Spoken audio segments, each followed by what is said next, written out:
तो चलिए शुरुआत करते हैं आज की लीड स्टोरी के साथ और देखते ही देखते बिहार की राजनीति में लालू प्रसाद यादव और नीतीश कुमार की दोस्ती का दौर एक बार फिर लौट आया है। स्टूडेंट पॉलिटिक्स से साथ रहे दोनों नेताओं के पास एक बार फिर से बिहार की सत्ता होगी, लेकिन शपथ के दौरान आज कई ऐसी तस्वीरें सामने आई जो वायरल होने लग गई। लोग खूब उन्हें शेयर भी कर रहे हैं और मीम्स भी बन रहे हैं। देखिए।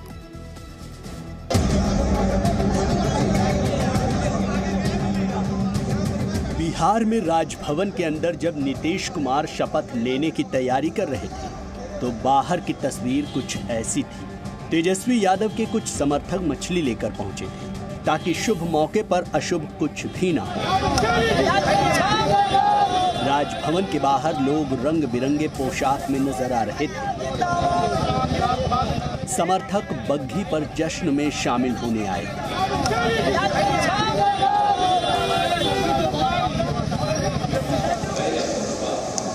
बिहार में आज एक बार फिर सत्ता परिवर्तन हो गया है।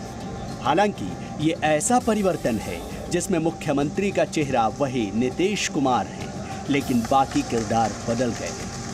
नीतीश कुमार ने बीजेपी को झटका देते हुए गठबंधन तोड़ लिया है और अब लालू यादव की पार्टी आरजेडी के साथ मिलकर नई सरकार बना ली है। नीतीश कुमार ने बुधवार को 8वीं बार बिहार के मुख्यमंत्री के रूप में शपथ ली।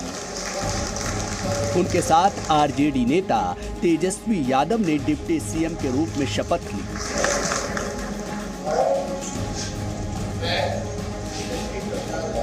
सर 2024 में प्रधानमंत्री पद के उम्मीदवार होंगे आप? नहीं, हम किसी चीज के उम्मीदवार का हम कोई दावेदारी नहीं। 22 साल में ये 8वां मौका है जब नीतीश कुमार राज्य के सीएम बने हैं। शपथ ग्रहण के इस मौके पर राबड़ी देवी के साथ तेज प्रताप यादव और तेजस्वी यादव की पत्नी राजश्री भी मौजूद थी। शपथ ग्रहण के दौरान राबड़ी देवी लगातार मीडिया की ओर विक्ट्री साइन दिखाती रही। राबड़ी देवी को लगता है कि नीतीश सिर्फ मुख्यमंत्री का चेहरा होंगे, फैसला तेजस्वी ही लेंगे। अब मुख्यमंत्री बनेगा, तेजस्वी मुख्यमंत्री जब बनेगा तब बिहार के जनता का मनसा पूरा हो जाए। महागठबंधन में इस बार 7 पार्टियां शामिल हैं। सूत्रों के मुताबिक सरकार में विभागों को लेकर फॉर्मूला भी तय हो गया है। गृह मंत्रालय नीतीश कुमार अपने पास ही रखेंगे। पिछली सरकार में जेडीयू के पास जो मंत्रालय थे वे उस पर ही रहेंगे, जबकि बीजेपी के पास जो मंत्रालय थे वे आरजेडी कांग्रेस को दिए जाएंगे। ब्यूरो रिपोर्ट, जी मीडिया। तो चाचा भतीजा एक बार फिर से सत्ता में आ गए हैं बिहार में और आपको दिखाते हैं नीतीश और तेजस्वी के शपथ ग्रहण से जुड़ी कुछ और बड़ी खबरें फटाफट अंदाज में। उप मुख्यमंत्री बनने के बाद तेजस्वी यादव ने सीएम नीतीश कुमार के पैर छूकर लिया आशीर्वाद। एक दूसरे से गले मिलकर जताई खुशी। सीएम पद की शपथ लेने के बाद नीतीश कुमार ने विपक्षी एकजुटता की कही बात। बोले 2024 में विपक्ष एकजुट होगा। शपथ के बाद बोले तेजस्वी यादव, कहा नौजवानों के लिए करेंगे काम। जी न्यूज से बोली तेजस्वी यादव की पत्नी राजश्री यादव, कहा तेजस्वी के डिप्टी सीएम बनने से खुश, अब बिहार तेजी से आगे बढ़ेगा। महागठबंधन की सरकार बनने पर राज्य की पूर्व सीएम राबड़ी देवी का बयान, कहा तेजस्वी सीएम बनेंगे तो तेज विकास होगा। शपथ ग्रहण के बाद आरजेडी के कार्यकर्ताओं में खुशी की लहर। तेजस्वी के घर के बाहर पटाखे जलाकर मनाया जश्न। सीएम पद की शपथ लेने पर समाजवादी पार्टी के अध्यक्ष अखिलेश यादव ने नीतीश कुमार को दी बधाई। ट्वीट कर उप मुख्यमंत्री तेजस्वी यादव को भी बधाई दी। शपथ के बाद पीएम मोदी पर इशारों में नीतीश कुमार ने साधा निशाना। बोले जो 2014 में आए वो 2024 तक टिक नहीं पाएंगे। नीतीश कुमार ने प्रधानमंत्री पद की दावेदारी पर भी दिया बड़ा बयान। पीएम पद की कोई दावेदारी नहीं है। शपथ ग्रहण के बाद नीतीश कुमार ने किया बड़ा खुलासा, कहा 2020 में मैं सीएम नहीं बनना चाहता था।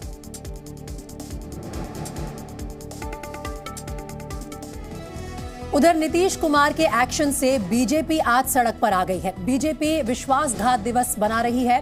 पटना में बीजेपी दफ्तर के सामने हुए इस प्रदर्शन में बीजेपी के विधायक भी शामिल हुए और सांसद भी। सबने मिलकर नीतीश कुमार पर धोखा देने का आरोप लगाया है।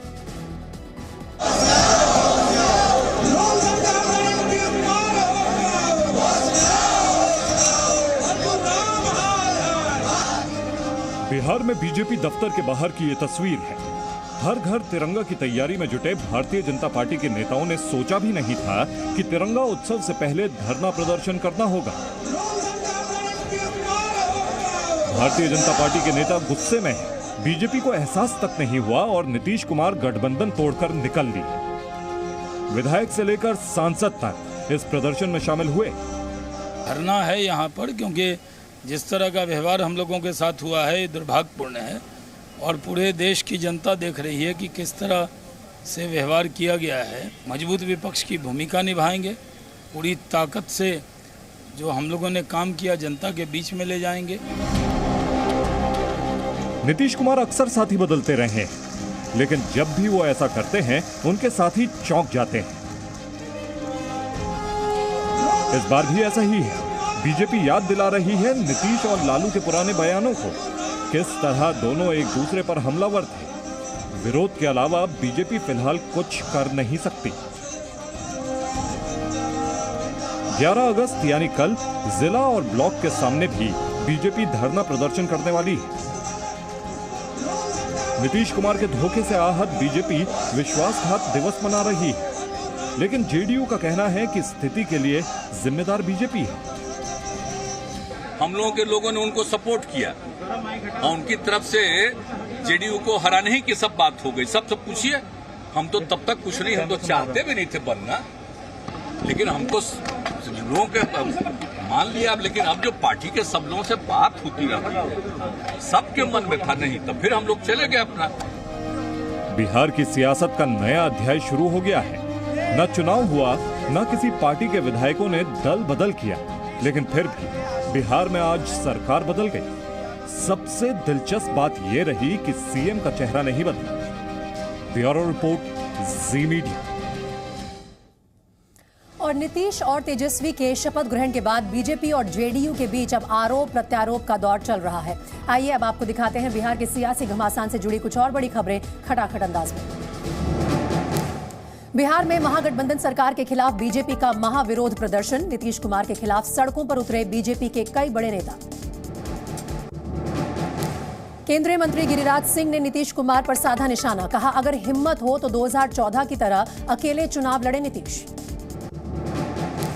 केंद्रीय मंत्री गिरिराज सिंह का लालू यादव पर तंज, कहा बिहार को स्लीपर सेल नहीं बनने देंगे। जेडीयू अध्यक्ष लल्लन सिंह ने प्रेस कॉन्फ्रेंस कर बीजेपी पर साधा निशाना, कहा 2020 चुनाव में हमारे साथ षड्यंत्र हुआ। जेडीयू के राष्ट्रीय अध्यक्ष लल्लन सिंह ने बीजेपी को बताया विश्वासघाती, कहा बीजेपी को अपने गिरेबान में झांकना चाहिए। वहीं रविशंकर प्रसाद ने लल्लन सिंह के आरोपों को बताया निराधार, कहा पीएम मोदी के नाम पर चुनाव जीते थे नीतीश। नीतीश कुमार पर केंद्रीय मंत्री रविशंकर प्रसाद का बड़ा हमला, कहा नीतीश फिर भ्रष्टाचार की गोद में गए, बीजेपी के कंधों से ही नीतीश बड़े नेता बने।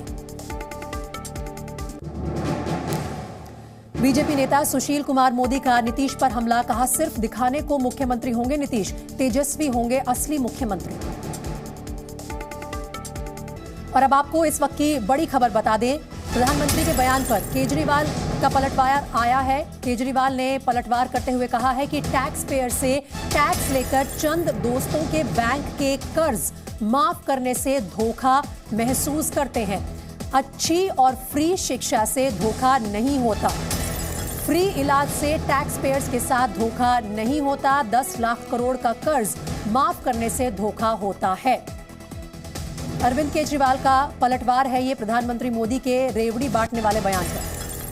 अभी थोड़ी देर पहले मैंने सुना कि ये कहा गया है कि अगर जनता को फ्री सुविधाएं दी जाएंगी तो इससे देश को नुकसान होगा, इससे टैक्स पेयर जो देश को टैक्स देते हैं उनके साथ धोखा होगा।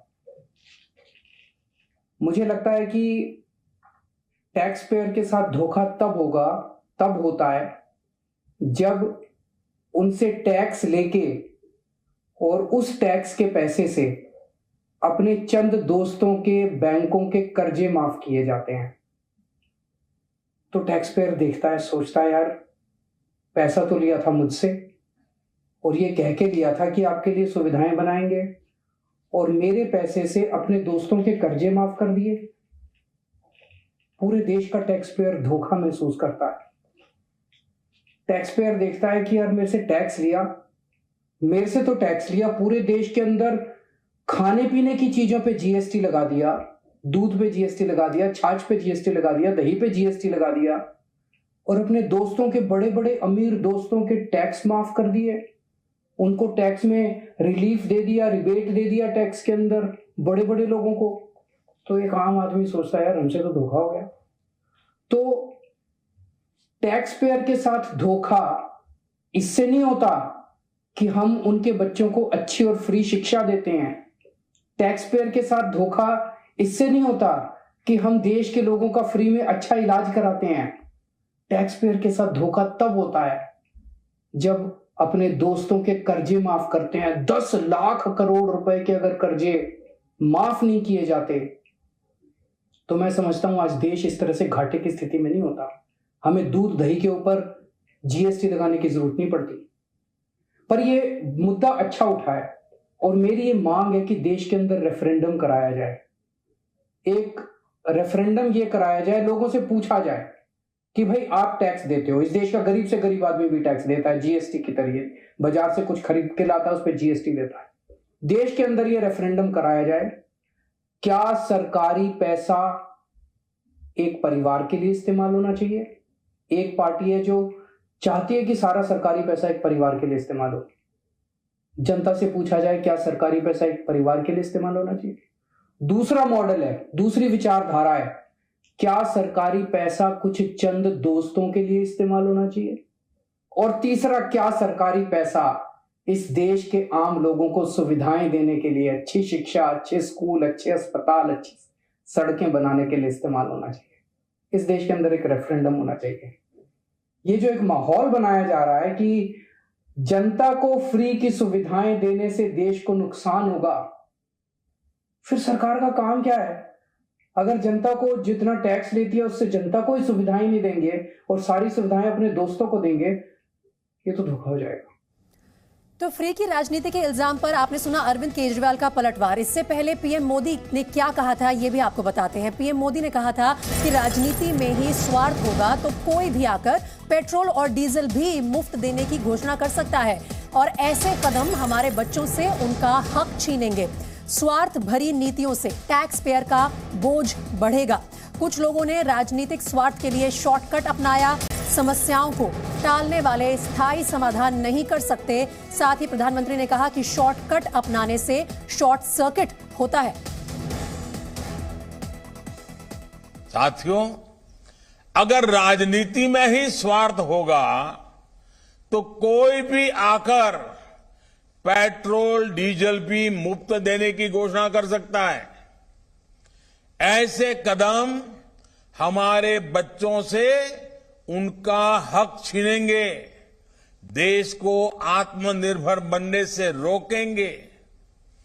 ऐसी स्वार्थ भरी नीतियों से देश के ईमानदार टैक्स पेयर का बोझ भी बढ़ता ही जाएगा। अपने राजनीतिक स्वार्थ के लिए ऐसी घोषणाएं करने वाले कभी नई टेक्नोलॉजी पर निवेश नहीं करेंगे। बिहार में नीतीश कुमार ने कुल मिलाकर 8वीं बार और आरजेडी के समर्थन से दूसरी बार सीएम पद की शपथ ली। लेकिन इस बार शपथ ग्रहण से पहले और उसके बाद भी नीतीश कुमार के कद पर आरजेडी नेता तेजस्वी यादव की परछाई हावी नजर आई। ये भी तय माना जा रहा है कि सरकार का चेहरा भले ही नीतीश कुमार का हो, लेकिन सरकार की बागडोर तेजस्वी के हाथों में ही रहने वाली है, जिन्हें उनकी मां राबड़ी देवी अभी से बिहार का भविष्य और भावी मुख्यमंत्री मान चुकी हैं।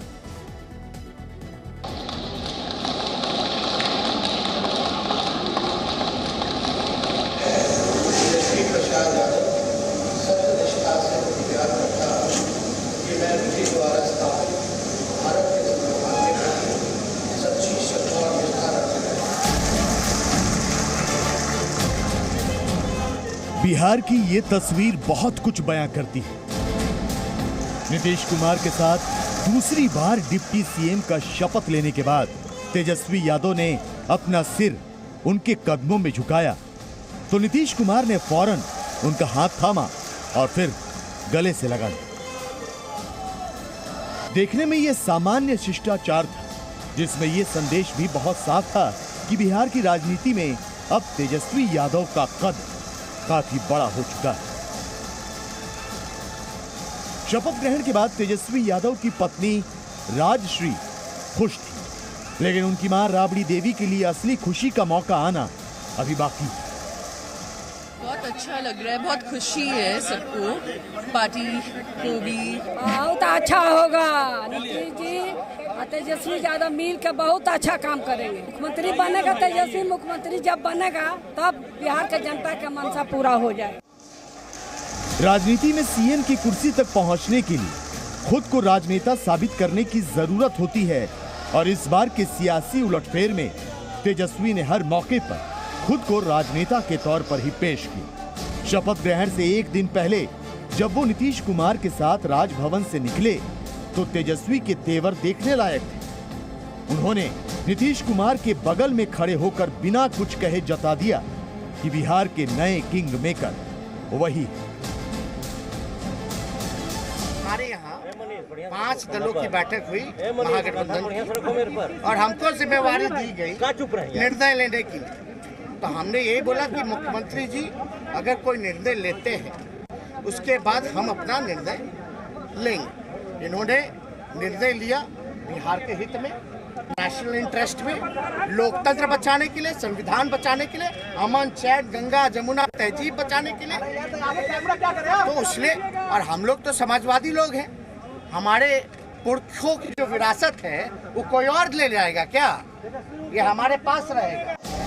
नीतीश कुमार को मुख्यमंत्री बनाने का अधिकार तेजस्वी को मिला तो तय है कि नीतीश कुमार की नई सरकार भी तेजस्वी ही चलाएंगे। शपथ ग्रहण से पहले ही तेजस्वी ने नीतीश कुमार को समर्थन की वजह भी समझा दी और ये भी बता दिया कि समाजवादी राजनीति की विरासत भी वो अपने पास ही रखेंगे। हम लोग चाचा भतीजा लोग हैं, लड़े भी हैं, आरोप भी लगाए हैं, लेकिन हम लोग तो समाजवादी लोग हैं ना, तो हमारी जो पुरखों की विरासत है वो कोई और ले जाएगा क्या? ये वही तेजस्वी यादव हैं जिन्होंने बिहार में विपक्ष के नेता के रूप में नीतीश कुमार पर आरोपों के तीर चलाने में कोई कोर कसर नहीं छोड़ी थी। नीतीश कुमार जी के 2 तरीके हैं काम करने के। पहला तरीका है नीतीश कुमार जी का कि पीठ पे छुरा भोंको, दूसरा तरीका है किसी के कंधे पर से बंदूक चलाने का। ये सरकार में 70 घोटाले हो गए, लेकिन नीतीश कुमार जी किसी अधिकारी, किसी मंत्री, कोई जांच नहीं हो रहा, कोई कार्रवाई नहीं की जा रही। ये कारण इसलिए है क्योंकि नीतीश कुमार ही भीष्म पितामह है भ्रष्टाचार। लेकिन अब नीतीश जी को ना जवाब देना पड़ेगा कि बीजेपी के साथ ये प्री प्लान करके झूठा एलिगेशन और कॉन्स्पिरेसी के तहत केस मुकदमा करके इन्होंने ऐसा क्यों किया। लेकिन सियासत का मिजाज बदलते ही तेजस्वी का अंदाज भी बदल गया। नीतीश कुमार से जवाब मांगने के बजाय उन्होंने नीतीश की तरफ से खुद ही जवाब देना शुरू कर दिया।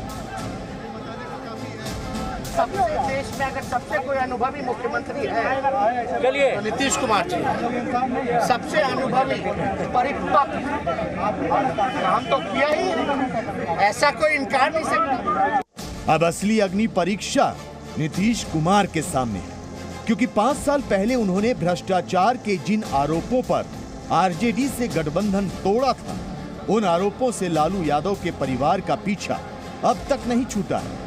उस वक्त जेडीयू और आरजेडी संख्या बल में लगभग बराबर ही थे, जबकि इस बार तेजस्वी की राजनीतिक ताकत नीतीश कुमार से लगभग 2 गुनी ज्यादा है।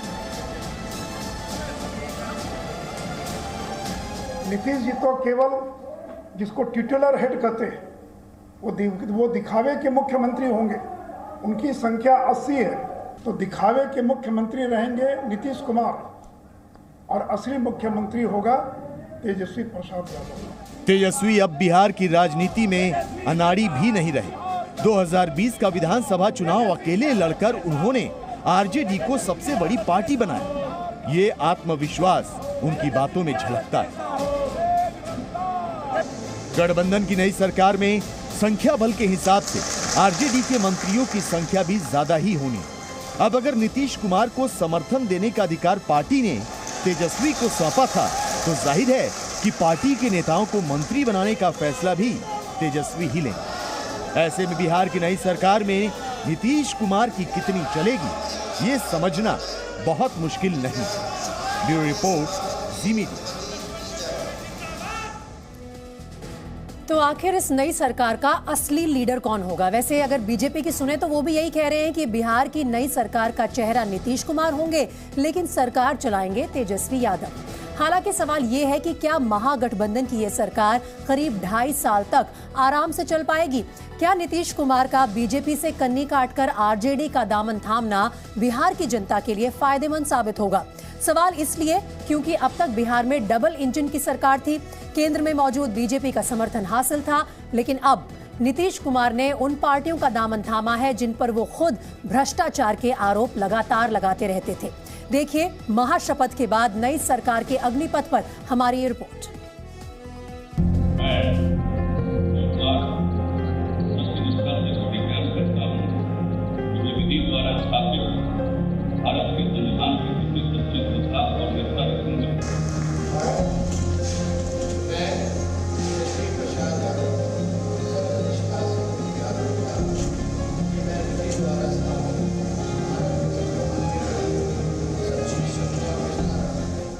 के सपनों से बात होती रही, सबके मन में था नहीं, तो फिर हम लोग चले गए अपना पुरानी जगह पर। अब ठीक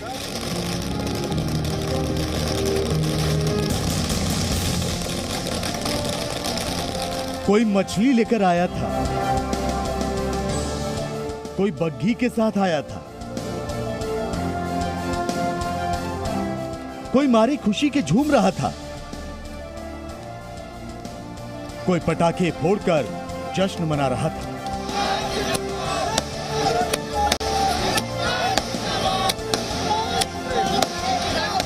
आठवीं बार बिहार में बतौर मुख्यमंत्री नीतीश कुमार का शपथ ग्रहण जो था,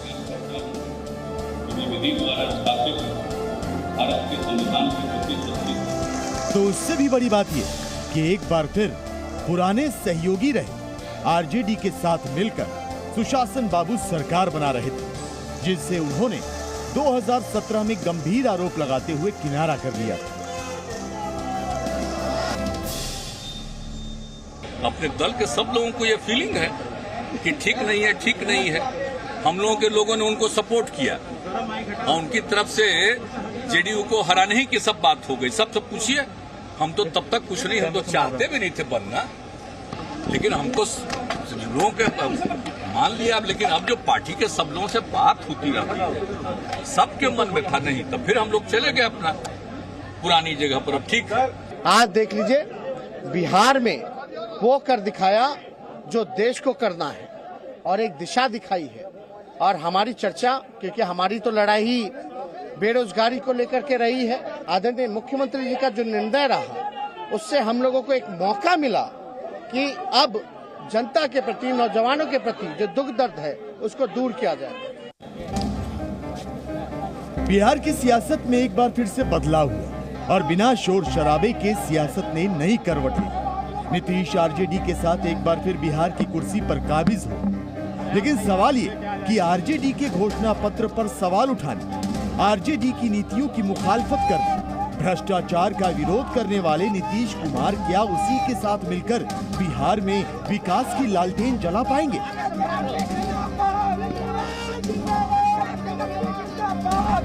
महागठबंधन की सरकार के सामने वो कौन सी चुनौतियां होंगी जिनसे न सिर्फ नीतीश बल्कि तेजस्वी को भी पार पाना होगा? सबसे पहले बात करते हैं नीतीश के सामने आने वाली चुनौतियों। नीतीश के सामने सबसे बड़ी चुनौती होगी महागठबंधन की 7 पार्टियों को एक साथ लेकर चलने और सामंजस्य बनाए रखने की। दूसरी चुनौती होगी जंगल राज के मुद्दे से निपटने की, क्योंकि वो नीतीश कुमार ही थे जिन्होंने लालू राज को जंगल राज की संज्ञा दी थी। 2005 से अब तक नीतीश के सत्ता में बने रहने की एक बड़ी वजह कानून व्यवस्था भी है।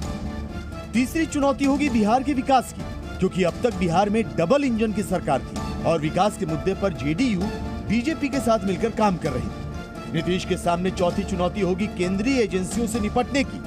महागठबंधन की सबसे बड़ी पार्टी आरजेडी के दामन पर कई दाग हैं।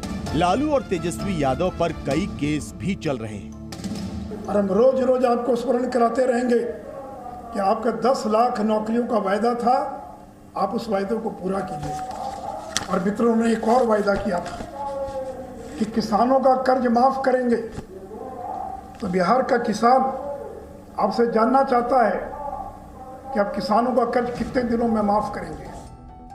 बिहार में बीजेपी की असली राजनीतिक ताकत लालू विरोध है, इसलिए भी क्योंकि 2020 के विधानसभा चुनाव में आरजेडी सबसे बड़ी पार्टी बनकर उभरी थी। ऐसे में बीजेपी की महागठबंधन की इस नई सरकार पर पैनी नजर रहेगी। उनकी हर नीति, हर फैसले, हर गलती का बीजेपी विरोध करेगी। तो शायद यही वजह है कि नीतीश के साथ बिहार की जनता की निगाहें तेजस्वी यादव पर भी टिकी होंगी, खासकर उनकी पार्टी के 2020 वाले घोषणा पत्र पर। तेजस्वी के सामने सबसे बड़ी चुनौती होगी बेरोजगारी से निपटने की। वो बेरोजगारी जिस पर वो विपक्ष में रहते हुए सरकार पर सवाल दागने के साथ सत्ता में आने पर 10 लाख नौकरियां देने का दंभ भरा करते थे। तेजस्वी के सामने दूसरी चुनौती होगी सरकारी नौकरियों में आरक्षण देने की। तेजस्वी यादव के कई चुनावी वादों में से एक ये भी है। वो कहते रहे कि उनकी सरकार में नौकरियों में बिहार के युवाओं का आरक्षण 85% होगा। तीसरी चुनौती होगी किसानों की कर्ज माफी। तेजस्वी यादव कहते आए हैं कि उनकी सरकार बनने पर किसानों का कर्ज माफ कर दिया जाएगा। और चौथी चुनौती होगी विभागों में निजीकरण को खत्म करने की। तेजस्वी यादव ने वादा किया था कि सरकार में आने पर वो सभी विभागों में निजीकरण को समाप्त कर देंगे। नीतीश कुमार जी ने भ्रष्टाचार पे समझौता किया है। 17 में क्यों छोड़ा था तेजस्वी को? क्यों? उनकी कम सीटें आई थी, फिर भी नरेंद्र मोदी ने उनको मुख्यमंत्री बनाया। 2020 का चुनाव नरेंद्र मोदी जी के कारण जीत हुई। 19 का लोकसभा नरेंद्र मोदी के नाम पर जीत हुई। तो एक जनादेश का अपमान कर रहे हैं। बीजेपी अभी से आक्रामक रवैया अख्तियार कर चुकी है। नई सरकार को घेरने की तैयारी कर चुकी है। विकास और कानून व्यवस्था जैसे मुद्दों को जरिया बनाकर नीतीश और तेजस्वी को कटघरे में खड़ा करने की रणनीति बना चुकी है। तो शपथ ग्रहण होते ही ऐसा लग रहा है कि नई सरकार बचाव की मुद्रा में। आज भी हमारी मुख्यमंत्री जी से बात हुई है और 10 लाख वो काफी पॉजिटिव है। और इसका जो नौकरी देने का जो बात हुई है, आपको 1 महीने बाद ये सारी चीजें देखने को मिला। देश में एक माहौल बना है और देश में जो सांप्रदायिक शक्तियां जो सर उठा रही थी उनको परास्त हुआ है। कौन सा जंगल राज, महाराष्ट्र वाली जंगल राज या मध्य प्रदेश वाली जंगल राज, या जो भी लोग जहां भी हुआ है उस जंगल राज की कल्पना कर रहे हैं। बीजेपी अब बिहार की सत्ता से बाहर है। कुर्सी पर नीतीश और तेजस्वी यादव। लिहाजा बिहार की जनता आरोपों पर नहीं बल्कि आने वाले दिनों में विकास के कामों पर गौर करेगी। और बहुत मुमकिन है कि इसी के आधार पर 2025 बिहार विधानसभा चुनाव में वोट भी पड़े। ब्यूरो रिपोर्ट, जी मीडिया। तो देखिए, जहां बिहार में जेडीयू और आरजेडी की लड़ाई का चैप्टर बंद हुआ, अब वहां महागठबंधन बनाम बीजेपी की जंग का नया अध्याय भी शुरू हो गया है। जेडीयू का आरोप है कि बीजेपी ने दोस्त बनकर दगा दिया और पार्टी को तोड़ने में कोई कसर नहीं छोड़ी। मुख्यमंत्री नीतीश कुमार ने तो इशारा भी कर दिया है कि ये लड़ाई 2024 के लोकसभा चुनाव में असली रंग दिखाएगी।